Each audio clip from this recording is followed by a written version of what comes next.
In the previous video, we went through the game's intriguing combat and how you wield the power of concepts in the game. And after I did that, the next thing I did was to make the UI elements. For those who don't know, I am making a game about an early character concept that battles other scrap versions of itself so it can evolve and develop into the protagonist of my other game. And this will be coming out in 2026. Now, UI stands for user interface and typically consists of the on-screen icons the player interacts with or needs to keep an eye on while playing, like the health bar, timer, abilities, etc. Now, usually all this is on screen. However, for this game, I saw the opportunity to approach it quite differently. Since the garden, which is the name of this concept realm, is a realm that has the capacity to spontaneously narrate and create the environment space in it based on the ideas being explored, I wanted even the UI to reflect this. I essentially wanted the garden to label everything as it's being manipulated and also act like an art software with how 3D objects are brought into the space, selected, etc. Almost like it's a creator's workspace on autopilot, sometimes even second guessing itself when it realizes it's made a mistake. That's why I made the game's UI heavily lean on diagetic elements, which is a fancy way of saying UI that's in the game world itself instead of on the screen. And in fact, I went with this approach completely. There's actually not a single piece of UI that's on screen. Well, at least so far. And by the end of development, I kind of want to have managed to have it stay that way. I know I'm going to have to put the timer somewhere for each wave, but yeah, I'll figure it out. I have a few ideas already on how I'm going to approach that. However, let me know in the comments how you would approach it. Let's say you're making a wave-based game and you want a timer counting down the time you need to attack all the enemies each wave before the timer runs out. Usually it's on screen. That's easy. I mean, I've already done that for Soul Survivor, which I released last year. But if you're going to put it in the game world,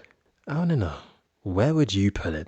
Anyway, the UI that I've made covers everything like the health, the concepts you'll be wielding and their cooldowns, the little hand-drawn circle that circles the enemy that you're targeting, and every status you need to know about the enemy's condition, like when they're open to attack, whether you've made them vulnerable, which happens after you deplete their health below 30%, when you've broken through their defenses, if you were able to counter their attacks successfully, and also whether they have successfully blocked or evaded your attacks, which, as we discussed in the video where we covered the enemy design, they can absolutely do. And with that all being done, the task of building the UI was finished, which allowed me to move on to the next step in development, which was designing the VFX. And side note, if you want to quickly learn how I made games like this, and also this, which, as I've already told you, I've released last year and was number 13 top selling paid game on itch back in September, I have made you a free tutorial course on YouTube. So yeah, these 9 videos will get you up and running. Links to everything in my bio, and I'll see you in the next video.